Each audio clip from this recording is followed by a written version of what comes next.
Today we're going to do a quick overview of X-Men Fall of the Mutants Omnibus by Louise Simonson. It has an 824 page count and the cover price of $100. Let's get into this omnibus.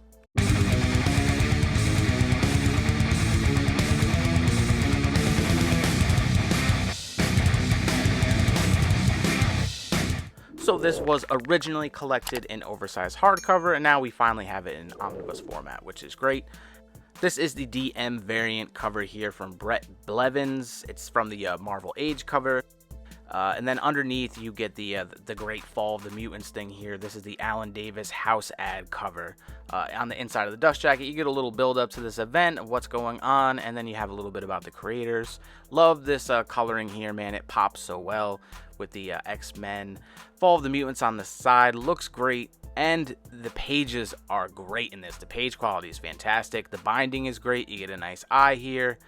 I mean, this is just a well-made omnibus, man. It's got the nice thick pages. None of that thin pages that we've been seeing recently. You get the Hulk 340 cover page here, which is pretty awesome. So you get the list of creators and whatnot who worked on these issues here. And then you get a little short previously right in the beginning of this omnibus, but you actually don't get a table of contents, so it doesn't tell you which issues are collected, unfortunately. You can always look on the back of the dust jacket, of course, to see which issues are contained, but it is nice to have a table of contents in the beginning of the book to just kind of look through and see where you're at as you're reading along, but it is what it is. But this book does collect New Mutants 1983 55 through 61, Uncanny X-Men 1981 220 through 227, X-Factor 1986 18 through 26, Captain America 1968 339, Daredevil 1964 252, Fantastic Four 1961 312, Incredible Hulk 1968 336 through 337 and 340, and Power Pack 1984 number 35. And if you're thinking to yourself, man, this is an X-Men omnibus and there's barely any X-Men issues in here, that is correct. It's mainly just X-Factor stuff. This is like a bunch of tie-ins and stuff with the event that happens throughout this book. A lot of Apocalypse heavy in this book. You get Angel and his kind of arc into becoming Archangel, which is really classic stuff, man. You get like the first appearance of Mr. Sinister in here. Really just some classic X-Men material, man.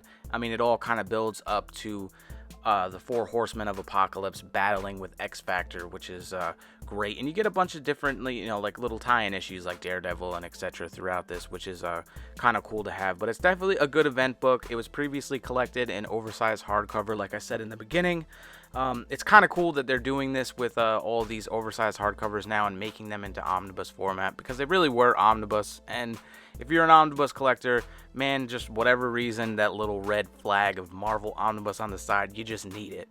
Great looking picture there with Archangel. But this is some just classic fucking X-Men goodness, man. X-Factor goodness, I guess you could say too, mainly. So if you're wondering where you're going to slip this in on your shelf in between your X-Men omnibuses, this was between the Mutant Massacre omnibus and the Inferno prologue. So that's when this event takes place. You do get some power pack stuff in there that you're going to have to definitely power through, because if you're like me, you're not crazy about the power pack stuff. But it's definitely great stuff in here. It's got some of the Mutant Registration Act going on later in the story here as well, which is good. But I got to give this a reread. It's been a while since I've read some of this stuff, and I think the last time I touched on it really was in that Ed Piskor book. I think this touches in there very, very slightly, so that kind of remembered a little bit of that. You get a little story arc here with Storm, and she doesn't have her powers anymore and such throughout this. But it's all some great stuff, man. And there's some classic covers throughout here. Big fan of Apocalypse. You get the Hulk 340 here, so you get the classic Hulk versus Wolverine, which is always cool to have collected in this. Definitely a badass issue here with gotta love Hulk versus Wolverine.